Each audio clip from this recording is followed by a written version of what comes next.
Thank you for listening to the BJJ Brick Podcast. We'll be bringing you Brazilian Jiu-Jitsu and good times. We hope to flatten your Jiu-Jitsu learning curve, help you get the most out of your grappling ability, and meet your goals both on and off the mat. Welcome back, my friends, to episode 41 of the BJJ Brick Podcast. Today we have an interview with our friend Felipe Costa. I'm here with Gary. How you doing today, buddy? I'm doing great. How about you, Byron? I'm doing awesome. It's a great interview we have for everybody today. He's a very, very relatable guy. He'll talk a lot about just common things that everybody feels and nervousness and trying to compete and not doing well sometimes. And then obviously he's had a ton of success. He's a world champion. So it's interesting to see his journey, and he shares it with us, and he really tells a lot of great details and really shares a lot of what he went through and how it made him better. Gary, let's roll on to the quote of the week. We'll play a quote read by our friend Will Horneff. He was last week's interview, so if you missed that, swing by and check out last week's interview. But here's Will. It's the man in the arena speech. It's by Theodore Roosevelt, right? And it just says, "It's not the critic who counts, not the man who points out how the strong man stumbles or where the doer of deeds could have done them better. The credit belongs to the man who's actually in the arena, whose face is marred by dust and sweat and blood, who strives valiantly, who errs, who comes short again and again, because there is no effort without error and shortcoming. But who does actually strive to do the deeds, who knows great enthusiasms, the great devotions, who spends himself in a worthy cause, who at the best knows in the end the triumph of high achievement, and who at the worst, if he fails, at least fails while daring greatly, so that his place shall neither be with those cold and timid souls, who neither know victory nor defeat." And I think that's a very important quote, not just for jiu-jitsu, right, but for life in general. Because, listen, not everyone wants to be a competitor. Like, listen, I only go to compete probably like once at belt level just to be like, okay, cool, I'm proving I'm this belt level, like that kind of stuff. But competition is not my passion, right? So, but for people who compete, this is a really good quote for you, because it really doesn't matter if you win or you lose, right? But listen, if the reason you're not competing is because you're afraid of competing, then you need to compete, all right? Because you don't want to be the type of person that doesn't do something because you're afraid. Because then you're like the last part of that quote. You're like those cold and timid souls who neither know victory nor defeat. You're just safe. You didn't win, you didn't lose. You're safe, right? But if you don't want to compete, but you're completely fine competing, like I'm fine competing, I'll go in and compete every time I'm prepared. But I just have different priorities.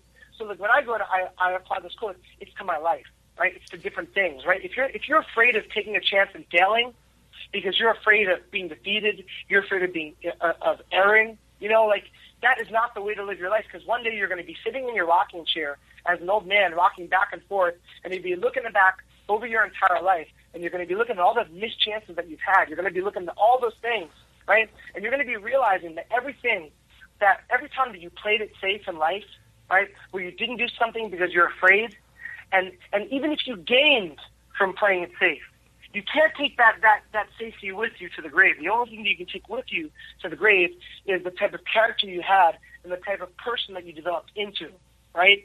So that's why it's very, very important to make sure you look at your life and you measure, am I doing what I'm doing out of fear, or am I doing what I'm doing out of courage? And hopefully the steps that you're taking are out of courage, right? And if you're afraid of doing something, do it.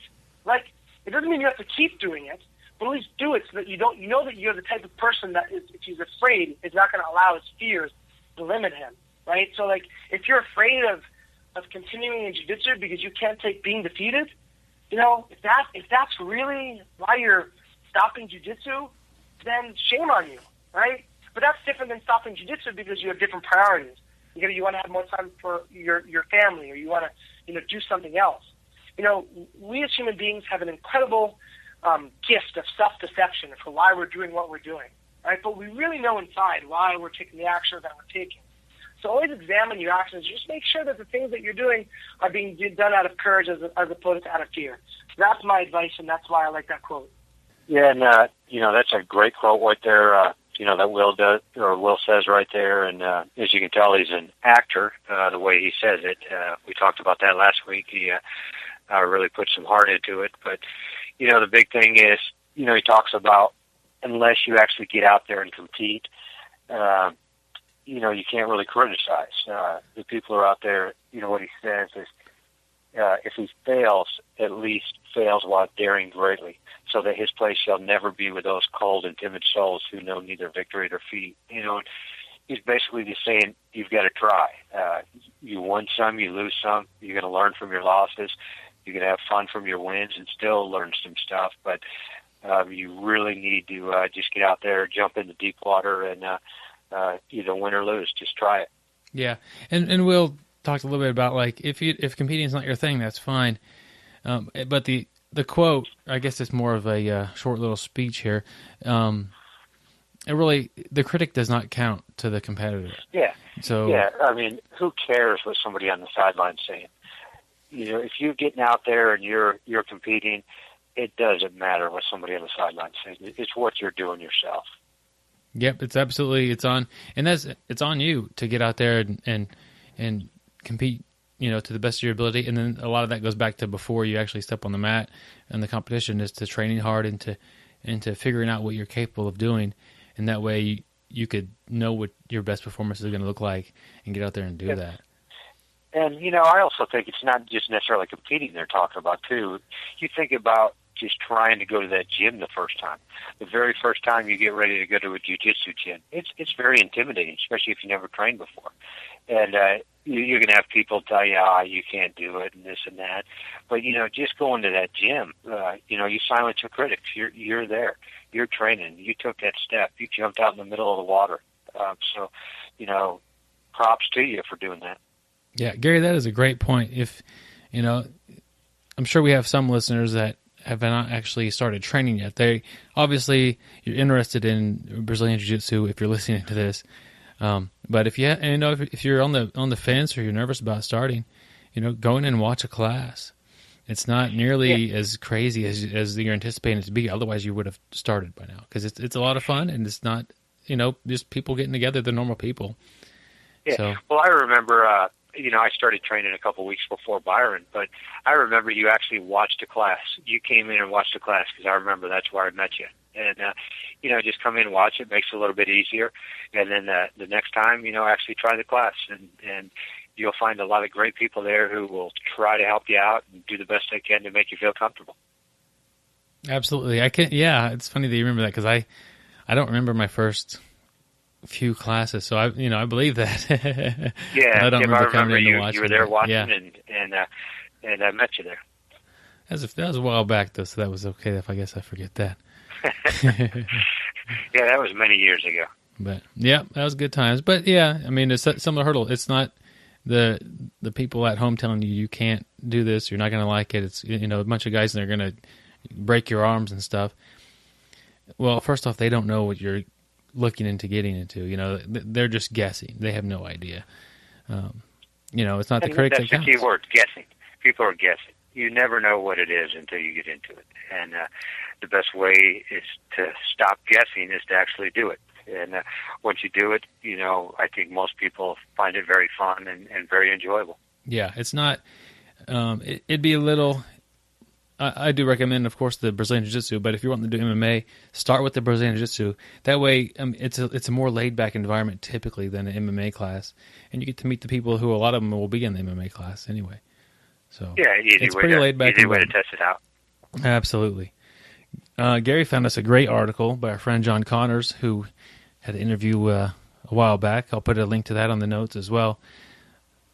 Great stuff in his interview, and yet again in his article on fightersconfidence.com, he shares an interesting story, I'd say. Yeah, definitely interesting story, and something I think we see happen all the time. Yeah, basically what happened is two guys are rolling. One of them is technically the better guy.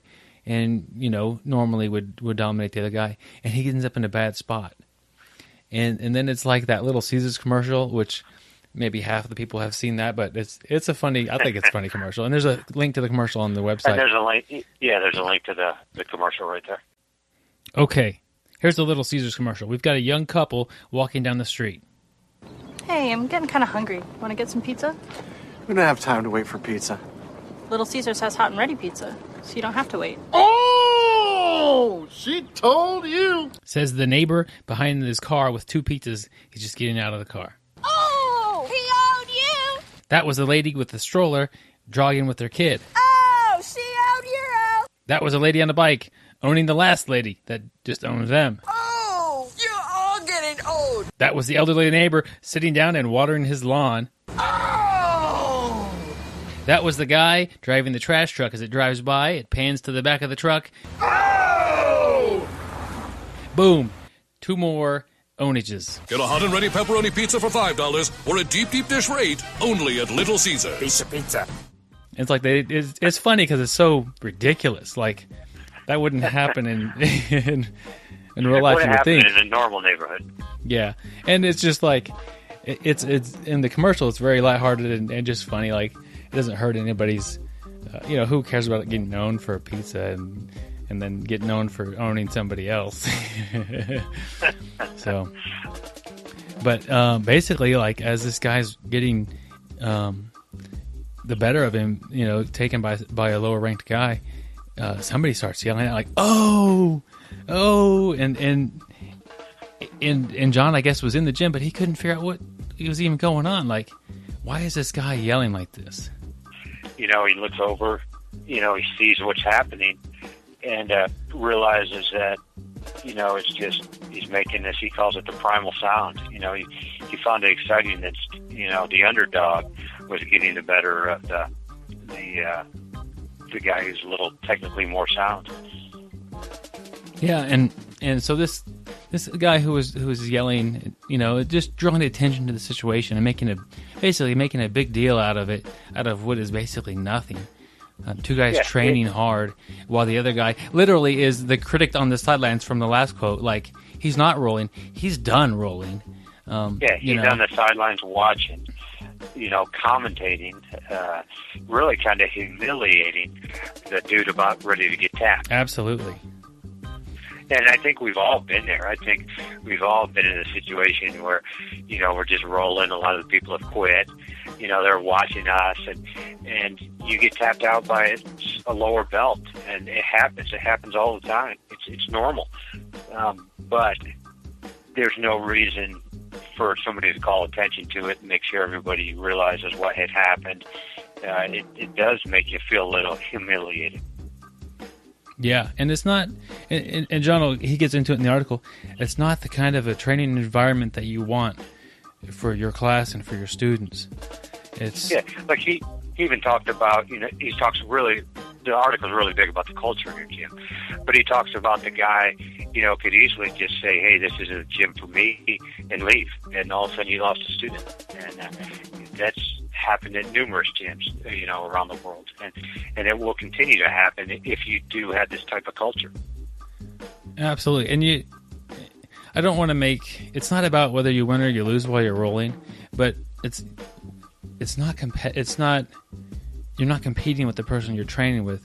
You might have just had 3 hard rounds, and the person you're on who you're rolling with might have just taken it easy for coasted 3 rounds, and the only reason why you would agree to grapple with that person now is because you want to train and get better. Like, clearly they're going to have a jump on you for energy level and controlling the pace.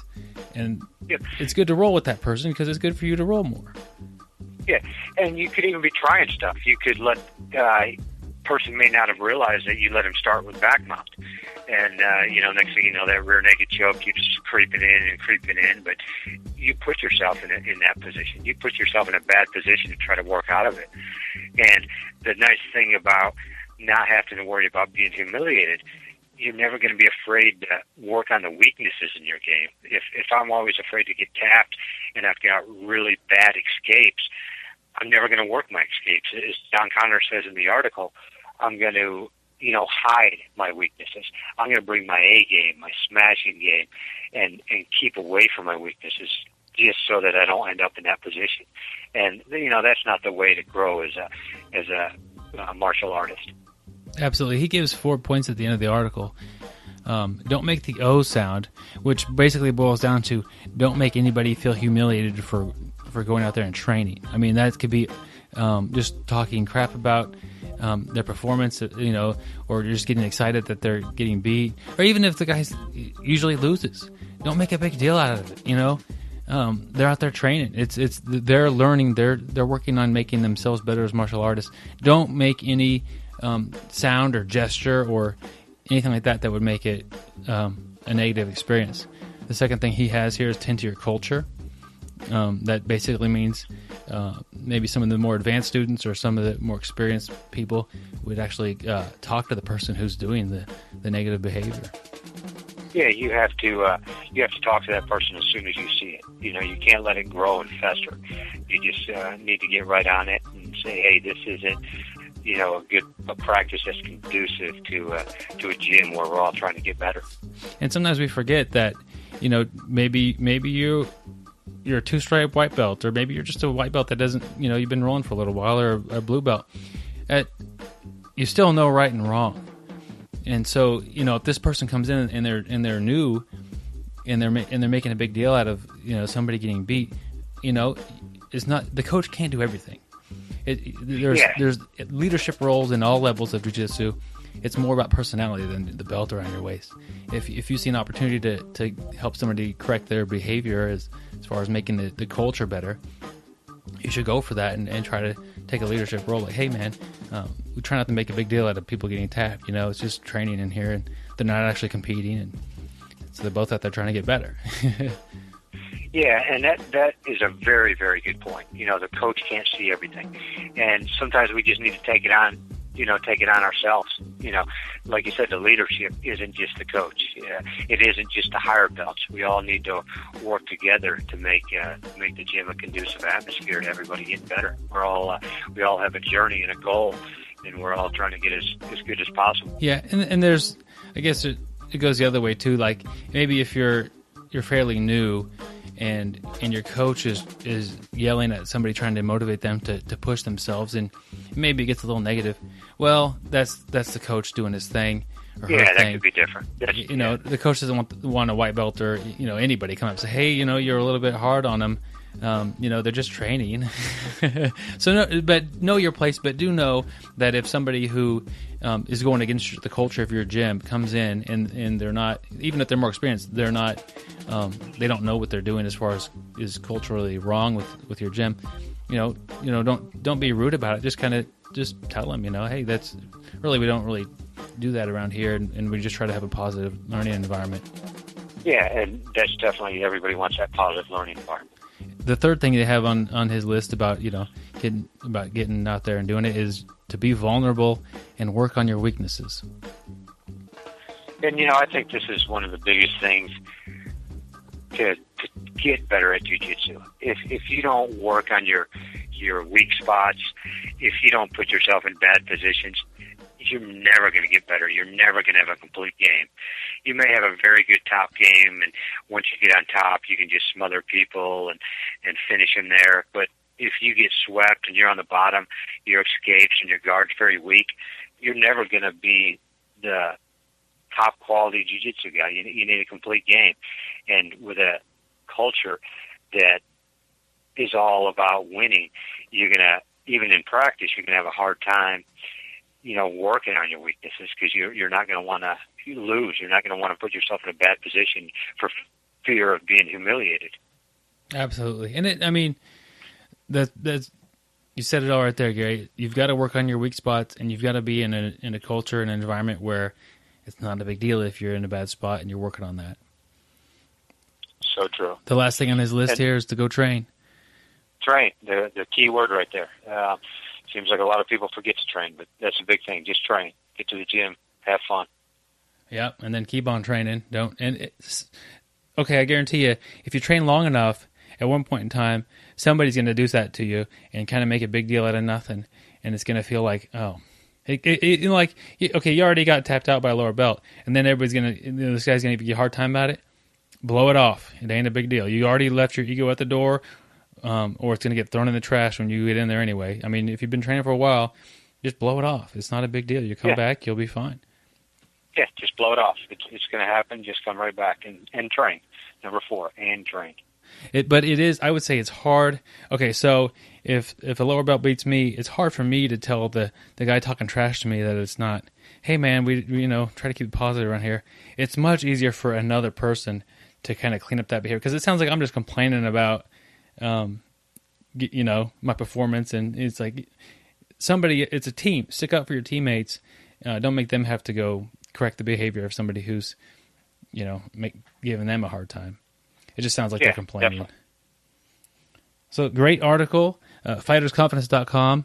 I'll put a link to it in the show notes, guys. There are 2 great videos on there. Like I said, the commercial from the Little Caesars pizza commercial is pretty funny. So definitely swing by, check that out. And definitely check out, the Fighters Confidence website. There's always a lot of good stuff on there. And John Connor has a lot of great stuff. So always check it out. It'll definitely help your game out, and you can't go wrong with that. Yep, it's so much of combat sports is mental, and John jumps deep into that. I'll take a minute to thank our friends at fujisports.com. Outstanding quality and outstanding price. They combine the 2 elements that are often not combined. High quality gear, great price. Just start looking for reviews online, and that's what you're going to see over and over again, is that they're not super expensive, and the quality is top notch. Fujisports.com. I'm happy. I love my Fuji gi. The Moko and the Robo Rash Guard, me and Gary both are working out great. So swing by, support the show, tell them that you listen, and check out Fujisports.com for all your grappling needs. All right, Gary, let's go ahead and roll our interview with our friend Felipe Costa. He's got a lot of good information for you guys. I know you're going to love it. All right, everybody, I have Felipe Costa here with me today. How are you doing today, sir? Very good, very good. Thanks for the invitation. It's a pleasure to be here. Well, thank you. I'm glad you had the time to sit with us and talk a little bit about jiu-jitsu and accomplishing goals and some of the mental side of jiu-jitsu, and it's good to hear from you, and it'll be interesting to see what you're up to. If people don't know you, could you kind of describe who you are, where you train, and that sort of thing? Sure, yeah. Well, I'm Felipe Costa. I'm from Rio. I still live in Rio, Brazil. I have been training since I'm 12. And I think what's unique about my story in jiu-jitsu is that I never won a tournament on IBJJF. I never won any of the IBJJF tournaments, but still, when I got to the black belt, I managed to become world champion on the biggest tournament of jiu-jitsu. So I think, that's in the end, that's what everybody wants as a competitor. So I think that's what's unique about my story. How old were you? Started when you were 12. How old until you got the black belt? It took me about 10, 11 years. That's another thing, we hear a lot about the people who got their black belt in 4 or 5 years. And, that was never like this with me. It took me the average, just like most people. And I think you can become very good in 3, 4, 5 years, even in a black belt level if you're talking about competition. But I believe to have a good understanding of jiu-jitsu and to actually feel like you're a black belt, it takes about 10 years. So I'm glad it took me that long, Yeah, it's a journey. It's good to take it for what it's worth and not rush through it. And like you say, after 5 or so years, you're pretty good at jiu-jitsu. Of course, yeah. And that's the thing, I train with people who are only training for 3-5 years, and they even give me hard time sometimes. But it's not only the belt, it's not because you train hard with a higher belt that you deserve that belt.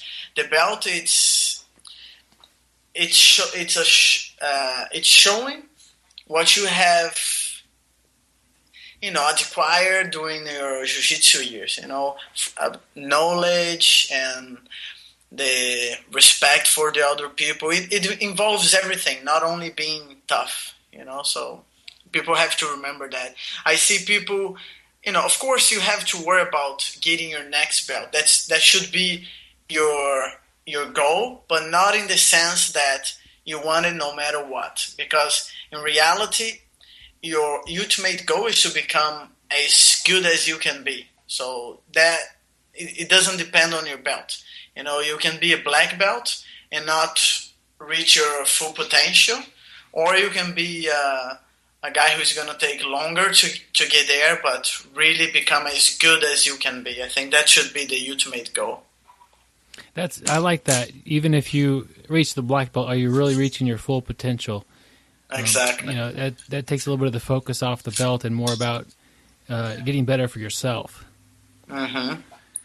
And jiu-jitsu is like this, right? You never reach the top. It's not like, okay, I have learned everything I can learn. There is always room for more.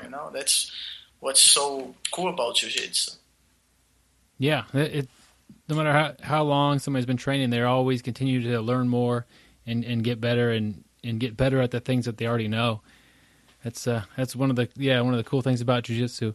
What do you do off the mat for fun?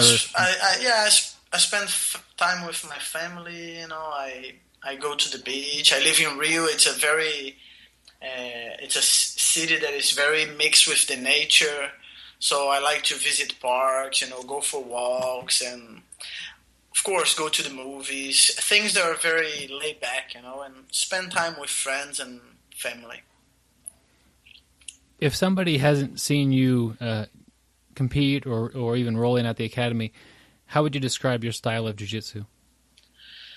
Well, I think what I'm most known for, it's my guard, some people even say that I play a lot half guard, and of course I think I do, but I like to believe that my game is pretty complete, both from top and bottom. My takedowns are not that good, so that's why a lot of times in a tournament, if I feel that I'm not going to be able to take the guy down and, I don't want to start losing points and stuff, then I end up pulling guard.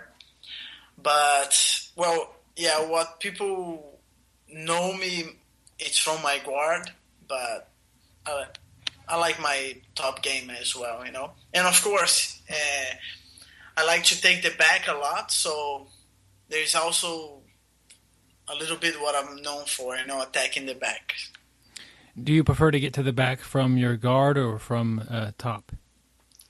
Or both? Well, in the beginning, I was doing a lot from the guard, but now I think I have reached an understanding of how to take the back that I'm able to do both from top or bottom. And of course, I'm saying, I'm able eventually. I'm not saying I do with everybody, but I'm just saying I have a good understanding to try from both top or bottom. Yeah.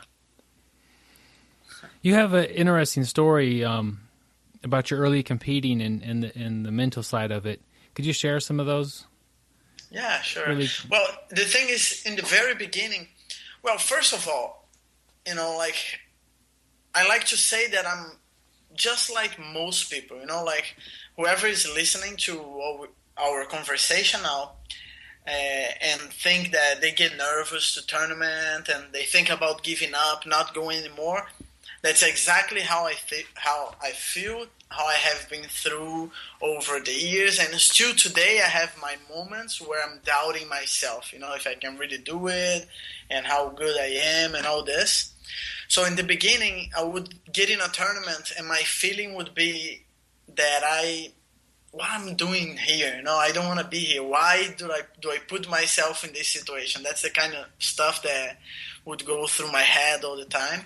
So it took me a while to actually starting to enjoy, to the point there today when I'm a week away or a few days away from a tournament and I think about it and I feel the butterflies on my stomach, I get the feeling like, oh wow, that feels so good. You know, exactly the opposite to what it used to be. That was like, I want to disappear, you know, when I feel the butterflies on my stomach. So I think it's a process. It comes with time, you know, and if you really like competing and if you're really liking the training towards it, you should insist, because it's the experience that's going to make you more comfortable and, you know, make your goals more reachable, you know, without the nervous get on your way. Do you have a particular story that you could kind of share with us about how maybe the nerves got to you and you didn't perform as well when you were younger, or you know before black belt, I guess would be? Yeah, well, even after black belt, I had situations like this. You know, I have up and downs, and I think it's an exercise. You know, you have to train your mind just as much as you have to train your jiu-jitsu. You know, and what would happen is that in the academy training, I was okay. No, I was normal, you know. Sometimes would do really good and sometimes really bad. But in the tournament, only bad, always. That's why I knew something had to be wrong, you know, because if it was something like I was getting beat up in the tournament and my training partners and everything, I would think, okay, everything is wrong, you know, the whole academy is training some bad or something. But everybody was getting good results, or most of the time getting good results. I was training good with those guys in the tournament. I would do bad, or sometimes I would compete with somebody, get beat up really bad, and I would for some reason get the chance to train with the same person, and I would be a completely different story when we were training. So I realized that what I had to train was my mentality, you know, the approach towards the competition. And I tried everything. I tried to be angry. I tried to be relaxed. I try, you know, like all strategies you hear about or you read, I tried everything until I was able to figure out, okay, that fits my style, you know, that's the kind of thing that I want to follow, you know. So it takes some time, but everybody can do it, I think. What changed for you when you got your black belt, when you started doing well versus when you struggled before? I mean, like we say, you tried to. It's a mental thing before the tournament or before the match. But can you think of anything that you would do differently, or if you could, if you can go back to in time and talk to you when you were younger, what would you say? What advice would you have for yourself? Yeah, well, first it wasn't one thing that it changed. I think was the whole process of trying over and over. Yeah. But that's a good question. That what would I tell myself back then? And I think one sentence or one phrase that I would tell myself is, it's just like the academy, you know. And that's the kind of advice I try to give to my students, and especially when it's a foreigner who come, for example, to Brazil to compete, and they think, oh my God, I'm in Brazil, you know, I cannot win a tournament here. That's the kind of thoughts they have, because they think they cannot beat somebody who trains in Brazil and stuff. Of course, this is not as much as it used to be, but it's still a little bit. And the advice I give to them is, it's just like your training. It's just like the tournament you do on your city, you know. And that's the thing that I would repeat to myself. This is just like the academy. I shake hands, I train, I try my best, and if it's good enough, I win. You know, so when I actually was able to understand this and a little bit neutralize what was going around me, that's when my results start to get better.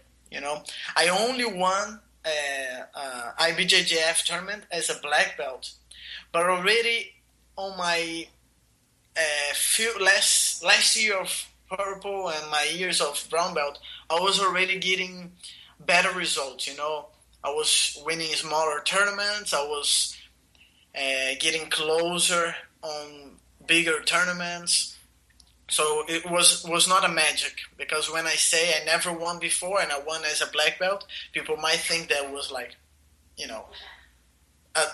a snap like this that it yeah. changed everything. But it was a process. It wasn't that fast. Okay. But it was the understanding that I can do this. I'm as good as these guys. I wouldn't even think that I'm better than everybody, but I would think, even if I'm a little bit worse, I think with the right strategy, right mentality, I can beat that guy who's better than me. So, it's a good feeling if your strategy works or if your game plan is good, and you could beat somebody who you think is really a little bit better than you. Say again? If your plan works and your game plan is good, and you could beat somebody who's a little bit better than you at jiu-jitsu, that's a good feeling. Exactly. And that's the thing about jiu-jitsu, or maybe most sports, It's not always that the best guy is going to win, Yeah. And this, in reality, is very good, because if you're not the best guy, that gives you hope. And if you are the best guy, you have to be really careful, because maybe somebody who is worse than you is going to be able to beat you, And with me, it has happened everything. I had beat guys that I had the impression they were better than me. And as well, I have lost to guys who I thought that I was better than them, and I lost, because it's really the moment. It's really the way you approach, or you try to impose your game, and that goes with strategy and mindset and everything. Just from my experience, you were talking a little bit about calming yourself down before the tournament, and like it's just like in the academy. Is that, for you, is it harder for the first match of the day? After the first match is over, is it a little easier to calm down? Normally, yes, because the adrenaline, I think, it doesn't act the same way. Very often it used to happen to me that even before I would shake hands, I would feel my legs tired. And if you think about it, how can that be? Haven't done anything, you're already feeling tired. And as you progress and you start to be aware of this, it doesn't consume, it doesn't burn you as much. Yeah. And then you're able to neutralize those thoughts that make you nervous or make you negative, that you're not gonna be able to beat the guy, or the guy is so good.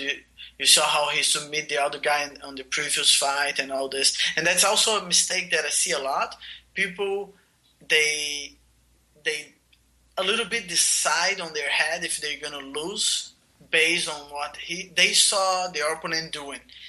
But this really doesn't work, because you might get somebody who is very good, for example, passing the guard, because you might think he's very good because you saw in his previous fight and he passed the guy's guard like 10 times, but doesn't mean that he's going to be able to do the same with you, because it's really like a puzzle. Sometimes the game doesn't fit. Yeah. And then this guy who was killing the other is going to have a hard time playing with you, and it really depends on the game of each person as well. Yeah, the matchup between the two competitors makes it a big deal sometimes. Like with the passing styles, like if he's good at passing butterfly, he would just kill me, and then he gets a spider guard person, and It's hard for him. And sometimes you beat somebody who lose to somebody else, and that person end up losing to you. So it really depends. Yes. On all this. Depends on the styles.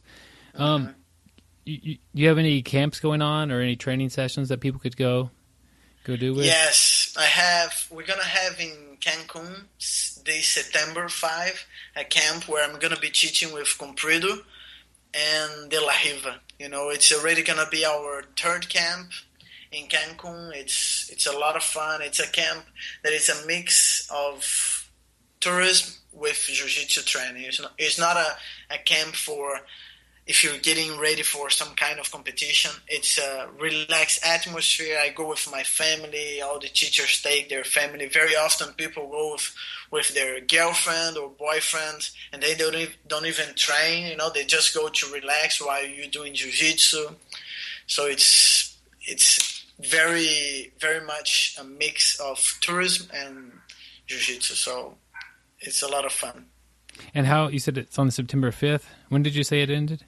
Yeah, it lasts 10 days. Okay. Yeah, so start September 5th, and usually we do around this time of the year. So, wow, that would be amazing. I've never been to Cancun, and it'd be a great time to go, and I know it's beautiful there. Yeah, it's very nice. We take some trips to parks close. The nature is amazing. Everything. The hotel is like a 5-star resort. It's very good. How would somebody get signed up for this? Well, if they want to have more information on my website, Brazilian Black Belt, they can enter, and you're going to see the link, BJJ Camp. Just check it out. There are some pictures already, some information, or hit me an email, and I'll be happy to answer. Okay, sounds good. Cool. How are you doing physically these days with... Well, right now I'm having I have an injury that I just found out on my neck. I have 2 hernias. I haven't even told many people about this, just the people who are closer to me, because I don't want to make a big deal out of it. But I think it's also cool that I mentioned, because I'm sure a lot of people, because after I found out and started talking to the people who are close to me, I was surprised how many people have this same problem. So that's why I'm even telling here about this injury, because I'm struggling with this now, doing physiotherapy and everything that are in my reach to become better. And the idea of not being able to roll, it's very scary. You know, when I just got the news, I was super sad. I think I got past a little bit this point. Now I'm trying to think day by day and not be suffering for the future that I don't know it's going to happen. But I haven't trained for almost 2 months now. I know I have to be at least another month without training, just doing exercise to strengthen my back, I don't know how you call it in English, but like the inside muscles. Okay. Is that how you call it as well? Yeah, I know what you're talking about on your... But you know the idea, right? Not the core? Just...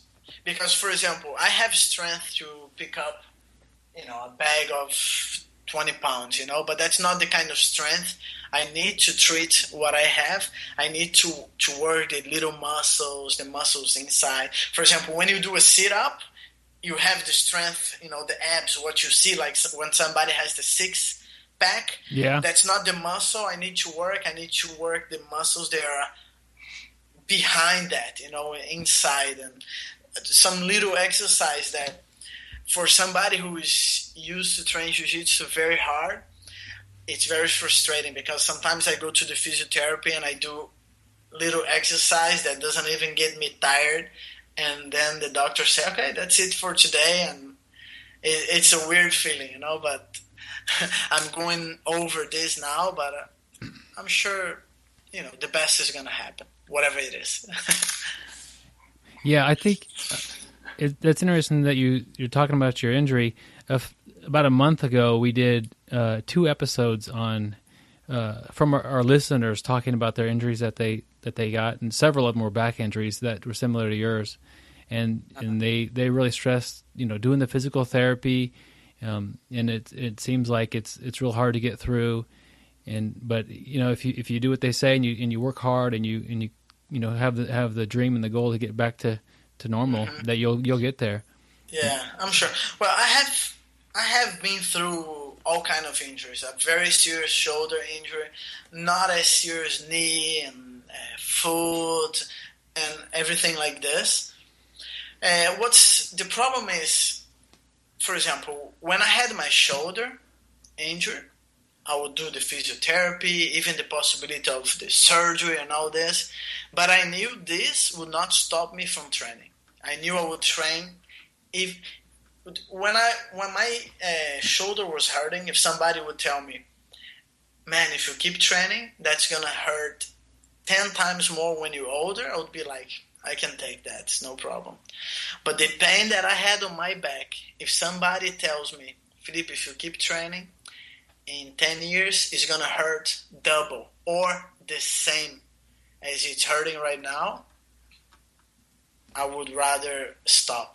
You know, that's the kind of thoughts that went through my mind when I was in pain. You know, of course, now that I'm not hurting as much, I think like, man, how could I think this? I would think if my son, who is 9 months old now, have the chance of having this kind of pain that I'm going through right now, I prefer that he doesn't train jiu-jitsu. Just to give you an idea how intense it was, you know. And of course, now that I'm not on the crisis, it's not hurting like this, I think like, oh my God, how could I think of that? You know, it's like, but it's just scary, you know. But like I said, I'm doing what I can to be able to come back. Yeah, it is scary. And the back, I've never had my back injured like that, but you know, I've had sore backs before, and it's just, you can't hardly do anything when your back isn't working for you.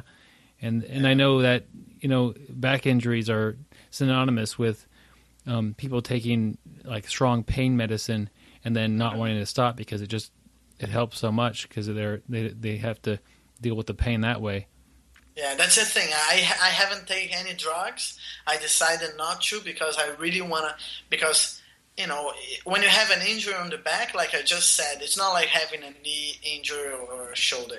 If you keep hurting your back, everybody knows what can happen, right? It's a lot serious than just be with, you know, your knee hurting a little bit or limping a little bit from your knee, you know? So I decided to stop completely and follow the advice of the doctors that I was seeing. And in 10 years, I haven't stopped jiu-jitsu how can I say that in a better way? It has been over 10 years that I have been away from jiu-jitsu for so long.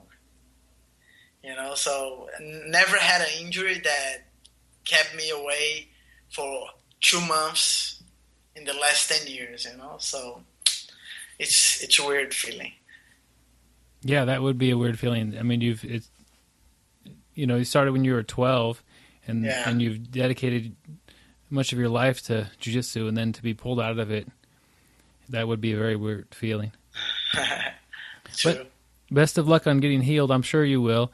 Thank you. I'll send you a link to the people that we talked to that had similar injuries. I think you'll be encouraged to hear what they had the same thing. It was really hard, and then they did their training, and then eventually they got to where they're good. So I think that'll be interesting for you to hear and encouraging. Yes, please send me. I would like to hear that. What are I want to get a little bit of coaching stuff from you here. What are some good goals for a student for their first year when they're taking jiu-jitsu? Well, I think I don't like to encourage students who are white belts to compete. And I know there's a big market out there for competition and the white belt. But the reason I say this is because I think if you're a white belt, you're not mature yet to protect yourself. And unless, of course, if you're because usually the white belts that win those tournaments are the ones who should probably be blue belts already. And people are holding them a little bit. If that's the case, if I have a student who is a white belt who I'm about to give him the blue, okay, I would put them to compete.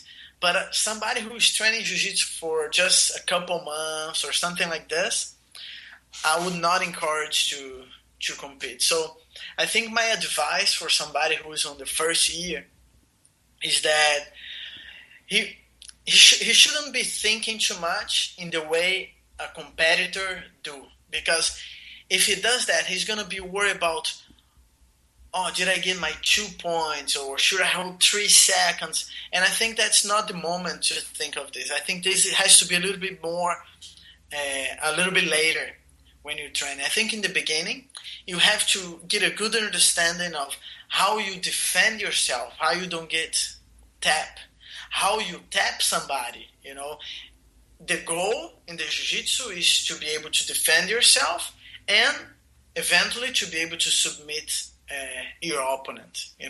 Of course, when you start to do tournament, the sport aspect of it gives you other goals, and I think it's awesome. I love the tournament, the sport aspect of jiu-jitsu. But we cannot forget, most people who enter jiu-jitsu, they don't enter because of the competition. They enter because of the self-defense aspect. And I think in the beginning you have to get a good understanding of the self-defense aspect, which is defending yourself, being able to submit your opponent, or make, if it's a self-defense situation, let's say on the street or something, ideally to be able to control your opponent without hurting him. Putting in a position that he can give up, or you can hold him until, I don't know, a cop come or somebody breaks the fight or something like this. So I think in the first year, that should be more the goal, not so much the competition aspect of it, how to get 3 points, and it makes no sense. I think as you progress, you should start to worry about tournaments. That very wise advice. A lot of times the guys who want to compete very early on, they train really hard and they go compete, and then they get the blue belt, like the guy you're talking about who's a white belt who's almost a blue belt, and they lose their competition, and then they may not like jiu-jitsu as much as they used to. It's a little hard sometimes before they get the feeling for what it's really about. I think what happens a lot is that in the academy, if it's a competition academy, there are a lot of people go and the teachers encourage, they forget a little bit about the self-defense aspect. Yeah. And I don't want to sound like I'm the, how can I put this? Like I'm the Gracie defender or the Gracie style defender. It's not this, but we cannot forget that jiu-jitsu, it's self-defense with the development, it became a sport as well. But we cannot forget one thing, or we should not focus in one thing only instead of the other one. I think what happens is when the academies are tournament oriented and somebody new come, they right away they put them on the same mentality of points and put your hooks to get the points and all this, instead of, for example, control the back, don't let him escape. The hooks it's a tool to help you control somebody, but it doesn't mean that you gotta have both hooks on the side of the legs and all this to be able to have a good attack. I was talking earlier how I like my game of taking the back and all this. Yes. And what happened to me is that a lot of times I do put the hooks to get my points when I'm thinking of tournament or when I'm at the tournament, but I end up taking it out to get my submission. So, you cannot, if I would be just thinking of tournaments, I would lose a lot of times my control because I'm thinking of for example, the knee on the belly nowadays, it's in the past was like almost as good as mount. That's why they give points. But if you think about it nowadays, why give points for knee on the belly? It's not that big control. But in the past it was. But now people know so much more. It has developed so much more that is a little bit, in my opinion, is a little bit, outdated. To give points for knee on the belly. It's not that much more control, or at least not always that much more control when you have the knee on the belly. Yeah. So things like this. I went out of the team a little bit, but that's the idea, of what. You talked a little bit about the points and the rules of jiu-jitsu, how the knee on the belly is still worth 2 points, and maybe it's not, that worth, it's not the same as it used to be, being almost as good as a mount. What other rules do you think might be available to alter to make jiu-jitsu a little bit more exciting or make it more realistic? I think it's hard. For example, IBJJF tries really hard to make it very dynamic, and of course you're always going to hear people saying bad things about it, and the things that I'm saying is not that I want it to change. Yeah. And I don't think there should be a big change. Things should change slowly, to make it better. For example, the idea of the advantage, when it came, was a great idea, because what would happen was, when there would be a draw, the people who were judging in the past used to be 3 judges, just like they did it again now. But the 3 judges would be, when the decision would come, they would have a flag, and they would raise the flag to decide the winner. And there would be a lot of politics, I guess, in a way that still happened a little bit, not as much. It was a lot worse. So the idea of advantage was a good way. They thought, like, okay, how can we measure who was more attacking during the fight and who was defending?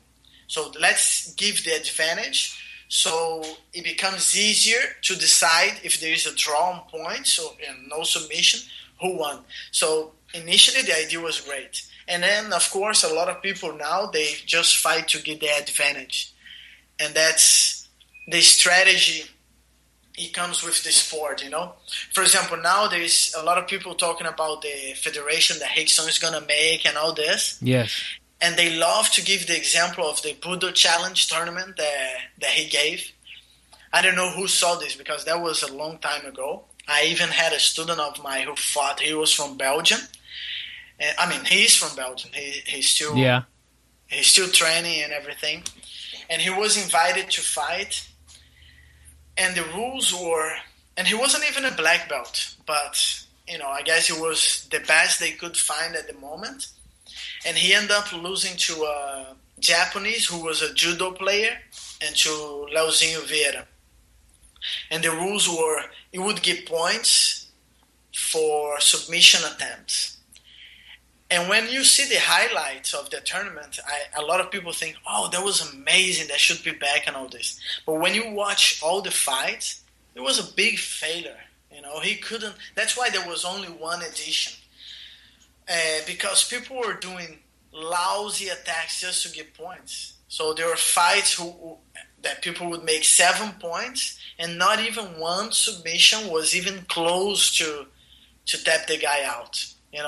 So I think what people have to understand is that no matter the rules, as people get more used to it, they're gonna create strategies to win.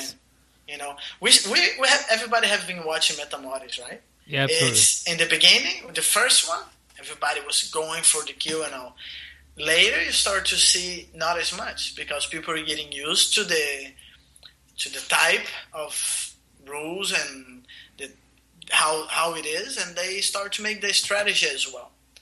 So I think once it becomes a sport, unless if you make a tournament that it's until somebody tap out, no time limit, there will be always a strategy. And I'm not against it. I think it's great. But I don't like so much when I hear people defending as if it's the solution, like they have, now that, I don't even know what are going to be the rules of this new federation of Rickson, but it bothers me a little bit. I don't lose my one night of sleeping because of that, but I'm saying it bothers me a little bit to hear people saying, oh no, this is the real deal. That's going to be the tournament that I'm going to enter. And, it's a sport in the end. And there will be always strategy to win. Yes, and like you said, the first one may be different than the second or third one, because people will figure out the rules and how to adjust their game and strategy to fit the rules and get a victory that may not be the same. It's just like you see the Abu Dhabi rules, the ADCC. They had a great idea. They said, okay, let's do the first half of the fight, no points. So they really go after it, and then later, if there's no submission on the first half, the second half, we count points. That's a great idea, right? Yeah. Except that they didn't expect that people would go there and just roll without getting tired on the first half, not to get tired. And when the points were actually counting, then they would go to get their points. So it's, in the end, people are going to make strategies. Yes. That's same thing with, like you said, with Abu Dhabi. That's interesting. Mm-hmm. What are some of your current goals that you have? I know obviously your back injury to get healed. What else do you have going on? Yeah, well, of course, that right now it became my number one goal. But let's just thinking if that wasn't a problem right now, and I could just train and compete as I have. One tournament that I really would like to win is the Pan American. I have managed to get the gold medal in every big IBJJF tournament, the Brazilian Nationals, European, the Worlds, the Rio Open and tournaments like this. But the Pan American, I got to the final 3 times and I didn't win. 3 times in the adult division because I'm already in senior 1, master 2 they call now. So that was a little bit of a goal or dream that right now I don't know if I'm gonna change that goal, because I can tell you that right now I would be really happy if I could still compete in those bigger tournaments twice a year in my age category. I think that would be great because my concern is that if I don't have, because I love so much to compete, that I'm afraid what's going to happen if I cannot compete and just train. I'm afraid how my interest is going to be. So I can tell you that I would be happy if everything goes well, my physiotherapy and everything, and that I can compete about 2 times a year. And that's already hard for me because I normally compete over 10 times a year. I compete as much as I can. Wow. Well, we're looking forward to seeing you back on the mat and healthy, and I hope we get to get in the Pan Am, the American. That'd be a great accomplishment, and to get all those victories around in the different tournaments that they have. Cool. Thank you. What can you think of a concept in Brazilian Jiu-Jitsu that has helped you a lot, whether it be mental or actual like technique wise, like a physical concept? Well, technique-wise, there is a lot. There's a lot. It might be a little bit hard to even explain in just words like this, but something that comes in my head that is simple. I hope I explain well enough for people to understand. For example, if you're playing guard, somebody's coming to pass your guard. Let's say he's trying to pass to your right. That's what most people do. You're going to be able to defend yourself better when somebody, picture yourself playing guard, somebody's passing to your right. Okay. If you manage to keep this person's head parallel to your body, so meaning that if his hips are on your right, his head should be on the right as well. It's going to be easier for you to recover. While if you let him go with his butt, his hips to the right, and the head becoming perpendicular to your body, it's going to be harder. So that's something that came to my mind. If you manage to push the head to the same side of the body, control the head, it's going to be your recovery, your guard is going to be better. That's even something that I do a lot to my students. It's as a warm-up, they play with no grips, and they just have to control each other's head. And that works very well when you're defending guard. Another concept, maybe when you're passing, is how you have to really control the hips of your opponent. I think when you're passing the guard, you have to think first of controlling the hip. As you control the hip, then you're going to be able to control the upper body and the rest of the body. And of course, there are many more, just 2 things, one from top, one from bottom that came to my head. But I think, and that's the important thing. That's what I like to teach. I don't like to teach one technique. I like to teach in a way that they understand the concept and why of the technique, why it works. And if I succeed explaining how that works and why that works, my students are going to be able to think for themselves and maybe use something they're already good at and apply to their game. That's the way I like to teach. That's why when I give a class or a seminar, I usually go around with many techniques related with the same topic, with the same concept, to give them this understanding of how to apply the concept. So they, just like I said, they can apply to their own game. That's good. And I like, I've never done that type of a drill where you don't worry about your grips. You just try to control the head. Yeah, more controlling the head, pushing to the side. If you do that with somebody, you got to make sure, because if you're not doing any grips and you're just trying to push the person's head and he really trying to pass your guard, he's going to pass your guard. You have to have a training partner who is helping you. You know, that's what's important when you're doing a specific training or drill like this, is have a training partner who actually understand what you're doing and help you to be able to do it. Because if you're doing this kind of training and you're just trying to beat each other, it's not going to work. It's more about the learning the movements and then actually. Yeah, it's improving the technique, improving certain concepts. You know, that when you're training the regular training that start on the knees or on standing up, then you go harder. But when you're doing a specific training related to the technique you saw on the day or have been seen on the week, then you don't go 100%, you know. You almost let your opponent, your training partner, do it, and he lets you do a little bit. You just give enough trouble for him to not to be too comfortable, but don't go 100%, you know. Yeah, very good. You've talked a little bit about you recommend that the first year students don't go compete. It's kind of difficult for them to do, but when somebody is ready for their first tournament, what kind of advice or coaching are you going to give that person? Well, first I try to let them understand that they should put a pressure on them that they have to win.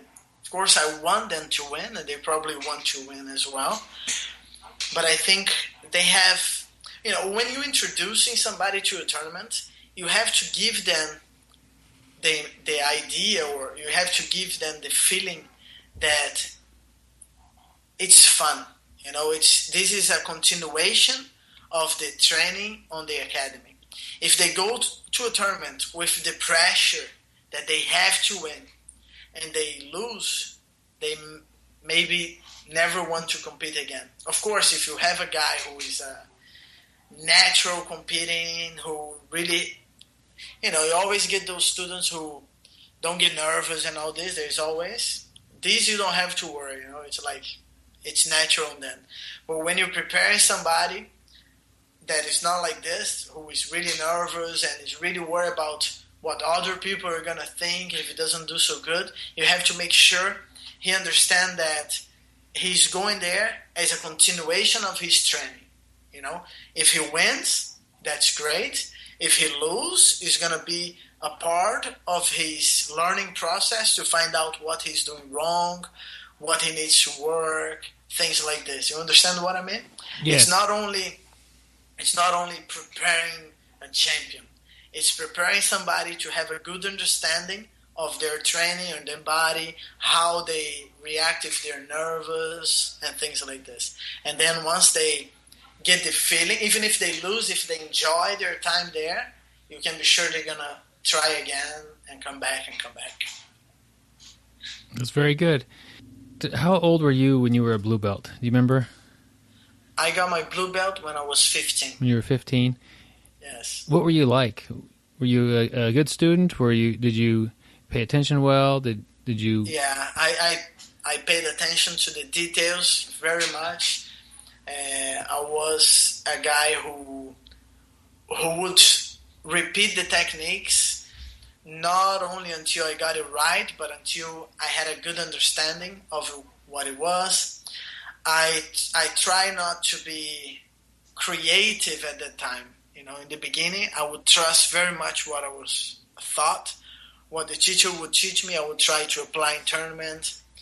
I only became creative as I got higher belts. That's when I started to think for myself, like, okay, I learned like this, but I feel that if I put my hand here, it's going to be better. And that's when I start to try out. But in the very beginning, I was trusting what the teacher was teaching me, and I think that was very good for me. It was natural, not that somebody told me.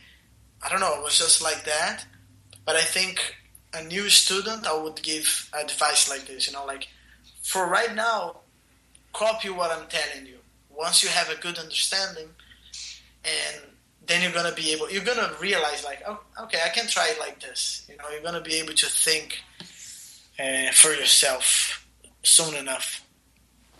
And I think that's a bigger problem nowadays could be because of the internet with YouTube and so many techniques. The white belts and the blue belts go out and they just find things that look fun, or the black belts are doing these moves, so they want to do those. But a lot of times, like you say, trust your teacher. They're teaching you, armbar from the guard for a reason. They're teaching you how to shrimp crawl and escape, for a reason. You need to build that foundation still. That's something that I have thought, because, when I was learning in my early years, there was no internet, Yeah. So if we would get a newspaper with 2 lines about jiu-jitsu, we would read that 10 times. Would be like, like, if you would find a magazine talking about jiu-jitsu or something, you would eat that, And I have tried to think, well, how would be my learning back then if I had as much information as it is now? Yes.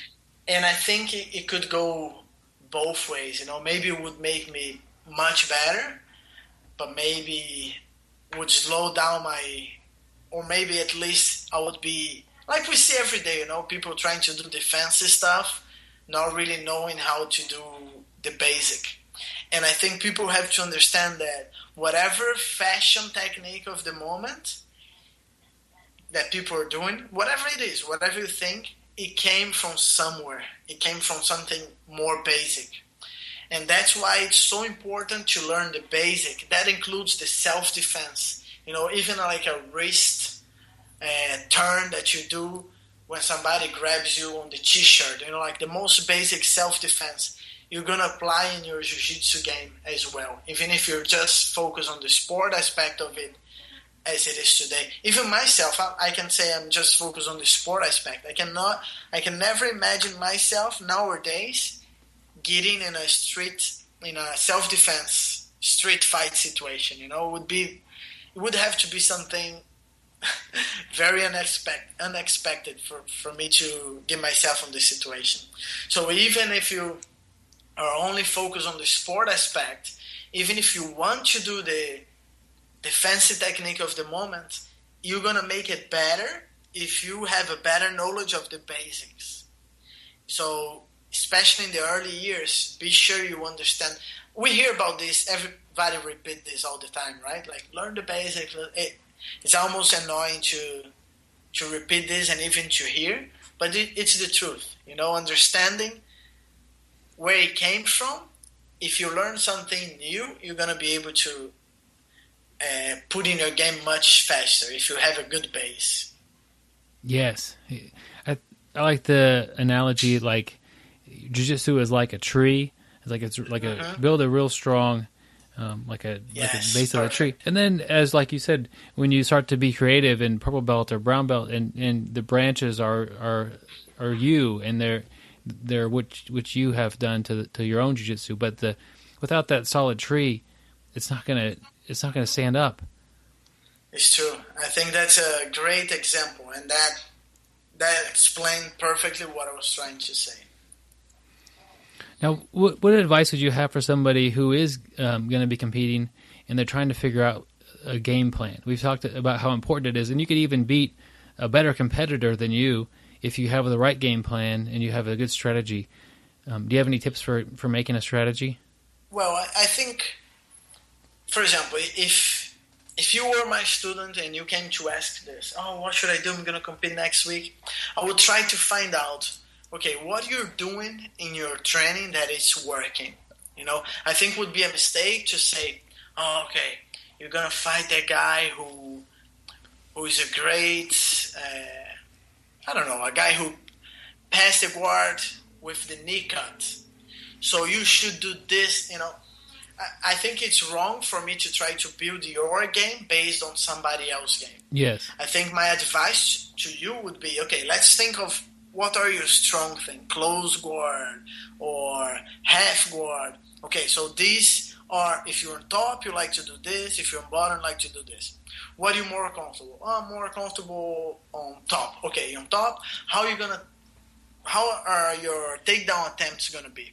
Okay, so first you're going to make that creep, you're going to try this. If that doesn't work, it's probably because let's say you say, I'm going to try a single leg. Okay, if that doesn't work, probably he was able to sprawl. Okay, if he does sprawl, what's going to be your sequence? So it's almost like we rehearsal the fight, okay? And of course, it's never going to go exactly how it is, but I think when you step in the mat, knowing what you're going to do, you're going to have an advantage if you're stepping with somebody who is with that mentality. Oh, let's see what happens, and I'll play as it goes. You know, that's a lot of fun for training, but for a tournament, you got to have a little bit like, okay, I'm going to try this. If that doesn't work, I'm going to try this. That way, you keep always one step ahead. And if you does that, you're probably going to be able to control the way the fight goes. And, you know, probably going to be able to win as well if you control the way the fight goes, you know, even if you're worse than your opponent, you know. And so I think it's a little bit how I would help somebody to set their game plan. You know, it's basically based on what they're already good, and yes. I would direct towards certain directions. And I do think that would help somebody be more confident on the mat. I think so. I think so because they step knowing what they're going to do is completely different from, oh my God, what is he doing this? Why is he walking to my right? Why is he grabbing here? You know, when you know what you're going to do, you're not thinking of what your opponent is going to do. You're thinking of what you have to do to impose your game. And I think that's what you should look for. Now, speaking of what you're going to do and thinking about that before you compete, with all your years of competition and many experiences, do you have like a little, before you compete, set of things that you do? Like listen to music, or do you stretch or warm up, or what do you do? Well,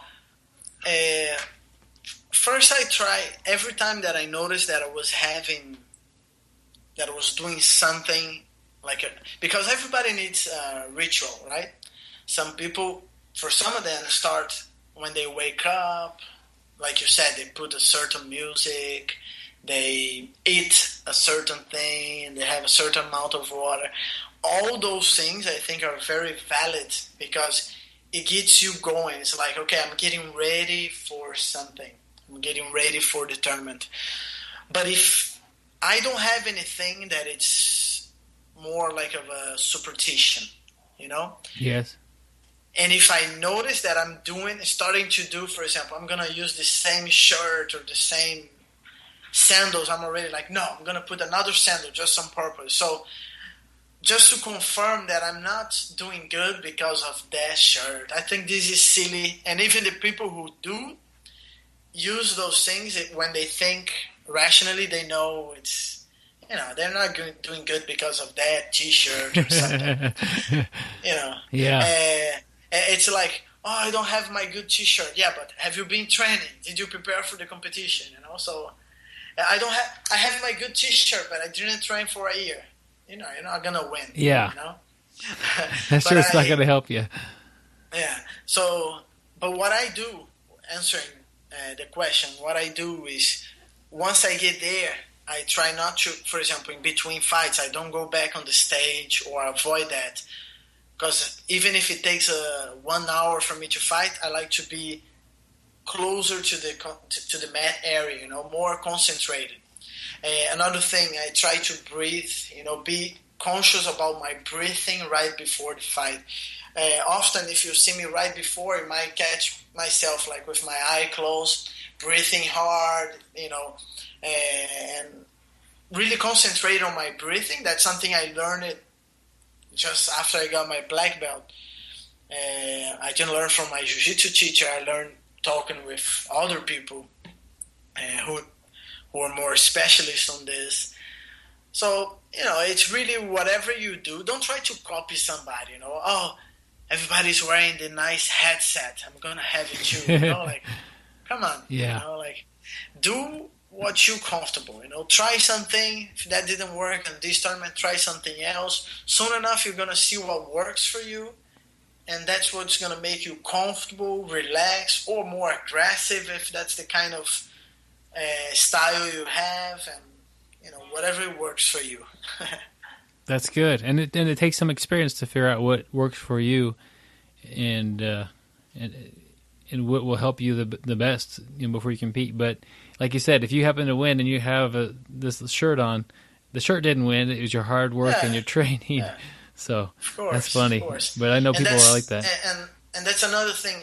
I don't want to get on the team on the subject so much, and I don't want to offend anybody. But for example, I had a tournament one time that I lost my fight, and my opponent is screaming really hard, like, Jesus, thanks, Jesus, and all this.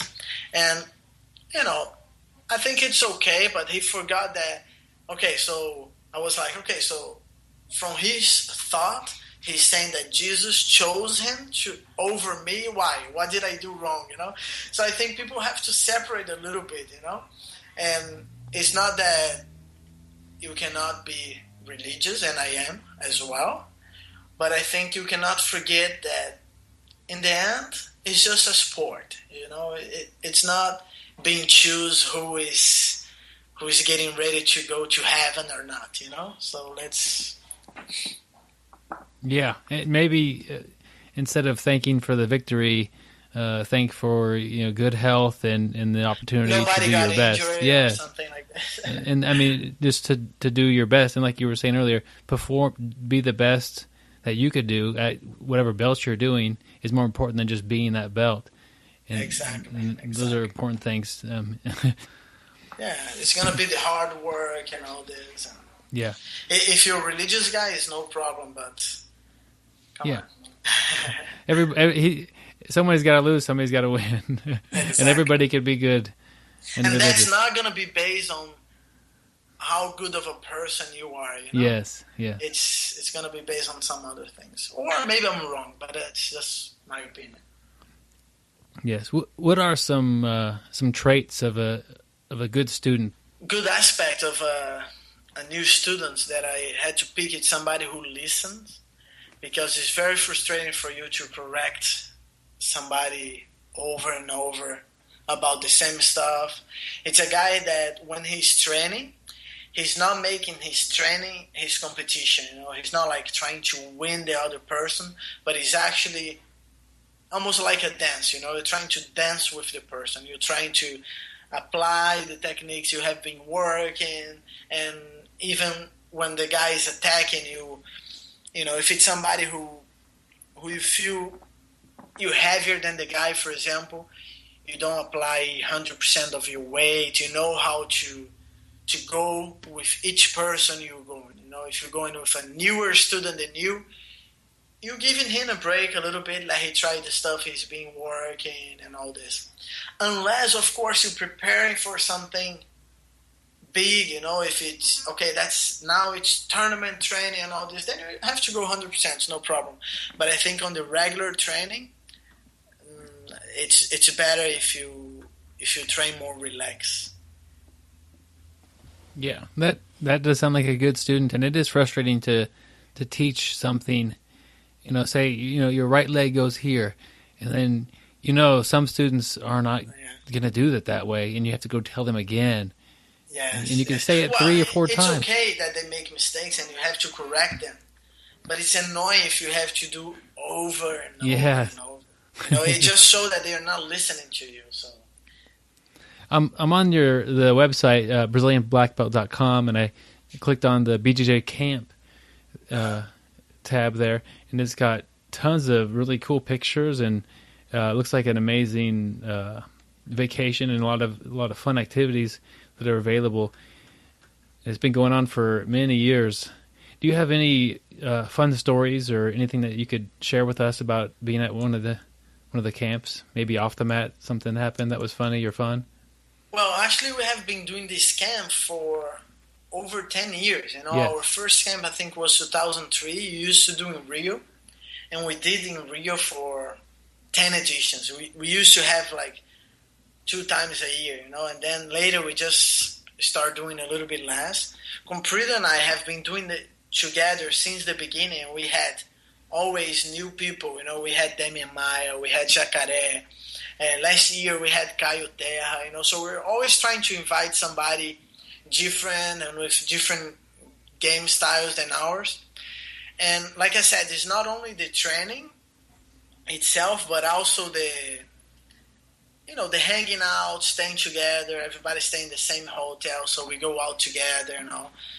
So it's always fun, you know. I cannot remember a specific story, you know, they had, but it's always a lot of fun. You know, it's a pure jiu-jitsu lifestyle, you know, when you're just on vacation, close to the beach and training and having fun, you know. Yeah, it looks like you have a lot of activities. Did you do some rock climbing last time, or and some zip lining? We went, the zip line. It's a park over there. We're probably going to go there again. They have a bunch all over the park, and it's a lot of nature, you know.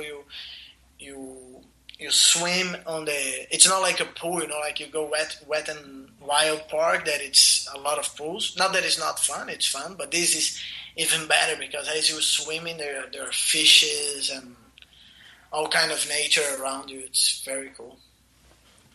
Sounds good. How would somebody keep up with you, or get a hold of you, or your email or website or? Well, Facebook? I think the best way to reach me is in my website, BrazilianBlackBelt.com. You know, nowadays everybody has Facebook. You can add me there as well. It's Facebook.com/Felipe Costa BJJ for my fan page. If you just want to add my profile, it's Felipe Costa. You're going to find me. I like very much to interact with people, so anybody just want to talk a little bit or exchange some message, I'll be more than happy to do it. Well, thank you. I'm sure the listeners will appreciate that, and I'll put links to both your Facebook page and your website there on the notes, so it'll be easy for people to find. And that's really nice of you to offer that, you know, to the audience, that if they want to say something to you, that's very nice of you. That's cool. That's cool. It's been a pleasure having you on the show. Thank you very much. Thank you. It's a great pleasure. Thanks for the invitation. All right. I want to thank our friend Felipe Costa for giving us the time and sharing his story and his knowledge and many lessons learned. So I think he's, you know, like I said before, it's great talking to him because he's so relatable. I mean, the things he's went through and the feelings of frustration are common in the jiu-jitsu world. You know, he's a world champion, but he didn't win every tournament he entered. In fact, he lost a lot of matches, and he, you know, kept on with it. You know, you got to enjoy the ride. Yeah, and that's the big key. Enjoy the ride. You're not going to win them all. There is going to be a lot of frustrations, a lot of ups and downs. But the key is, you know, just stick with it, keep training, and enjoy the ride. Yep, and he did. This is the first time he's been public with his back injury. You know, guys, you could sense the frustration when he's talking about that. How hard it is for him to get over this. The pain was so excruciating. He's, you know, if this is what jiu-jitsu is going to do in the long run, he can't do it. But he's past that hurdle to where he's confident he's going to be able to get back out there and do his thing. But it still affects him today. So. Get him on Facebook and send him some support. That means a lot to a guy to get some support from people who have listened to you talk about some trouble, you know, that you're having. So, and he's very approachable, you know, just hey, man, I heard you on the podcast. Hope you heal up soon. Looking forward to seeing you back on the mat. Something like that would be a great way to send some support to Felipe. Yeah, definitely. That would really mean a lot to him right there. Guys, next week, we've got another great interview. Our friend Shamir Chantry is going to be on the line with us. He's a very active competitor. He's got, I think, 4 tournaments coming up in about 4 months, so about one a month. He's a busy guy right there. Yeah, definitely. So he'll share a lot of competition insight and then just a lot of great jiu-jitsu advice with us. And that's next week. And Felipe gives us our quote of the week next week. He gives us not one, but 2 quotes. That is almost twice as many quotes as we normally bring you guys. If you want to send us an email, whether it be an article or a quote of the week, we'd like to get that from you. bjjbrick@gmail.com is our email address. If you want to help us out, we appreciate a 5-star review on iTunes or Stitcher. That really helps get the word out about the podcast. Just swing by there and write up a little, a couple sentences about what you like about the podcast. And 5 stars helps bump it up in ranks. We also have a Facebook page. Yeah, definitely. If you really like our podcast, tell your friends about it. We'd really appreciate that. The more listeners, the better show we can make. The more feedback we get, the better show we can have. So, it's all about trying to help people with their jiu-jitsu journey. Absolutely. And big thanks to our friends at fujisports.com, supporting the podcast, hooking us up with some gear and hooking us up with some stuff to give away to the listeners occasionally is really good. If you're needing a gi or some no-gi equipment, swing by fujisports.com. Check out what they've got. They've got lots of great stuff, and I'm sure you'll be able to find something that will work for you.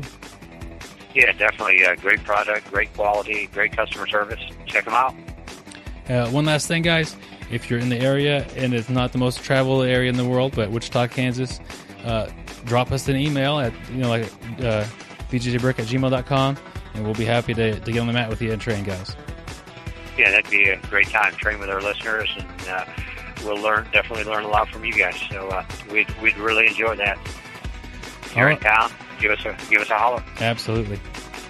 All right, till next week, my friends. Thank you for listening. We appreciate it. Thank you for listening. I hope you find the time today to roll.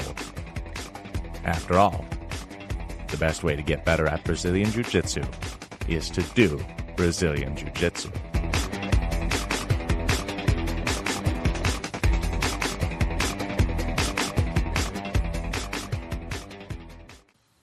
All right, here's a little new segment. Unneeded censoring, kind of like Jimmy Kimmel style, where I'll bleep out a word that's not actually a bad word, and it might end up kind of funny. So here we go.